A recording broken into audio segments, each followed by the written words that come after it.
আসসালামু আলাইকুম বন্ধুরা, আশা করি আপনারা সকলেই অনেক ভালো আছেন। তো আজকে ভিডিওতে হযরত নূহ আলাইহিস সালামের বিস্ময়কর ঘটনা সম্পর্কে বলতে চলেছি। ভিডিওটা না টেনে শেষ পর্যন্ত দেখবেন। হযরত আদম আলাইহিস সালামের ইন্তেকালের পর অনেক দিন পেরিয়ে গেছে। শয়তানের ধোঁকায় মানুষ ধীরে ধীরে মূর্তি পূজা করা শুরু করেছে। এমন সময় আল্লাহ তাআলা তাদের মাঝে একজন নবী পাঠিয়েছে, যিনি আল্লাহ তাআলা দাওয়াত দেন এবং শিরক না করার জন্য নসিহত করেন। তার নাম হযরত নূহ আলাইহিস সালাম।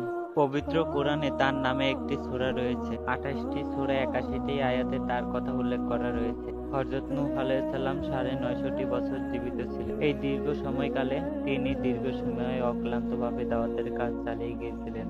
কি সকাল, কি বিকাল, কি দিন, কি রাত, প্রকাশ্যে কিংবা চুপিসারে তিনি শুধু এই কথাই বলে গেছিলেন যে, হে আমার জাতি, তুমি আল্লাহর ইবাদত করো, তিনি ছাড়া তোমাদের কোনো কষ্ট নাই। তবুও তোমরা কি সাবধান হবে না?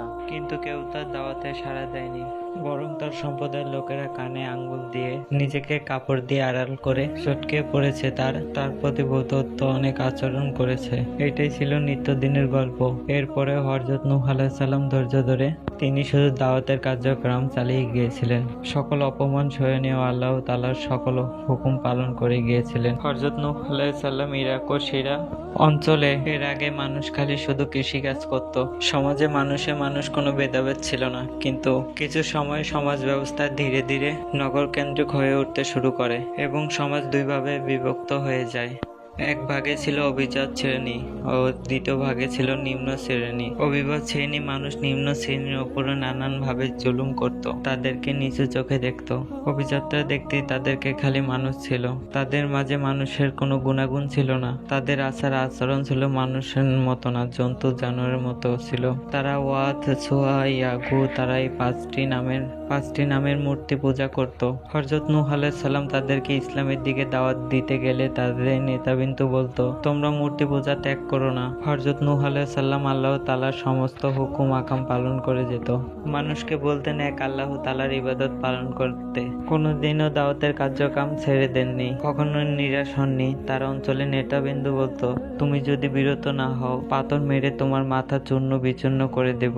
এরপরেও নূহ আলাইহিস সালাম কখনো থেমে থাকেননি। তিনি উল্টো দোয়া করলেন, হে খোদা, তুমি তাদেরকে হেদায়েত করো। তারা বোঝে না কিছু, কিন্তু দিনের পর দিন তাদের অত্যাচার বেড়েই যেত। কাফির জাতেরা তাদের সন্তানকে বুঝাইতো মুসলমানদের উপরে জুলুম করতে হবে। হযরত নূহ আলাইহিস সালাম আল্লাহর কাছে কেঁদে কেঁদে বলতেন, হে আমার প্রভু, তারা তো আমাকে অমান্য করেছে, তারা অনুসরণ করেছে যাদের কোনো সন্তান, তারা দুর্দশা ছাড়া কিছুই বৃদ্ধি করবে। হযরত নূহ আলাইহিস সালাম আল্লাহ তাআলার উপরে কাতর কণ্ঠে বলতো, হে আল্লাহ, আমাকে সাহায্য করুন। হে খোদা, তারা আমাকে মিথ্যাবাদী বলেছে, আপনি আমাকে এবং ওদেরকে চূড়ান্ত ফয়সালা করে দেন এবং মুমিনদেরকে তাদের হাত থেকে রক্ষা করুন। একদম শেষে তিনি বদদোয়া করলেন, হে আমার রব, পৃথিবীতে বসতবাড়ি কাফেরদেরকে একজনকেও আপনি ছাড় দিবেন না। আপনি যদি তাদেরকে রেহাই দেন এবং তারা আপনার মুসলিম বান্দাদেরকে তারা অনেক জুলুম করবে। আর কেবল পাপাচারী কাফের, পৃথিবীতে বসতবাড়ি কাফেরদেরকে একজনকেও আপনি ছাড় দিবেন না। আপনি যদি তাদেরকে রেহাই দেন, তাহলে তারা আপনার বান্দাদের উপরে গুমরাহ করবে আর কেবল পাপাচারী কাফেরদেরকে জন্ম দিতে থাকবে। এরপর আল্লাহ তাআলা হযরত নূহ আলাইহিস সালামকে বলেছেন অনেক বড় একটি নৌকা তৈরি করতে। কিভাবে নৌকা তৈরি করতে হবে আল্লাহ তাআলা তাকে শিখিয়ে দিয়েছিলেন।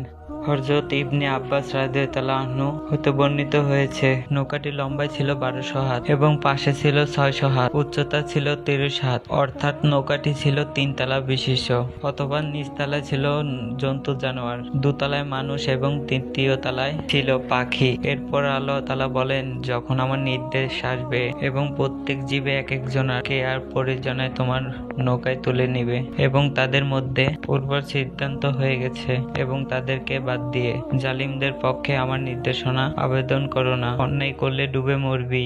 কিন্তু ওই অঞ্চলে কখনোই বৃষ্টিপাত হয়নি, বছরে বেশিরভাগ সময়ই খরা থাকতো। সবাই নৌকা নিয়ে হাসি ঠাট্টা করতো, ঠাট্টা করে বলতো, নূহ এতদিন নবী ছিল, এখন হয়েছে কাঠমিস্ত্রি। অবশেষে নির্দিষ্ট দিন চলে এসেছিল। হযরত নূহ আলাইহিস সালাম নারী ও পুরুষ ৮০ জন মুমিন এবং পশু পাখি নিয়ে এবং ৯০ জন নৌকাতে চড়ে বসলেন।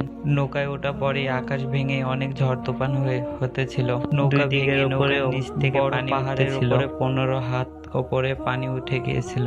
দুনিয়ায় একজন কাফেরও ছিল না আল্লাহ তাআলার এই বড় আযাব থেকে বেঁচে ফিরবে। বিশাল এই নৌকাটি 150 দিন ভেসে বেড়ায় মুহররম মাসের 10 তারিখে যদি পাহাড়ে এসে নক করে। প্রিয় দর্শক, আজকের ভিডিওটি এই পর্যন্ত। ভিডিওটি ভালো লাগলে আমাদের চ্যানেলটিকে সাবস্ক্রাইব করে দিবেন আর ভিডিওতে একটা লাইক করে দিবেন আর তোমাদের নামটি কমেন্টে বলে যাবে।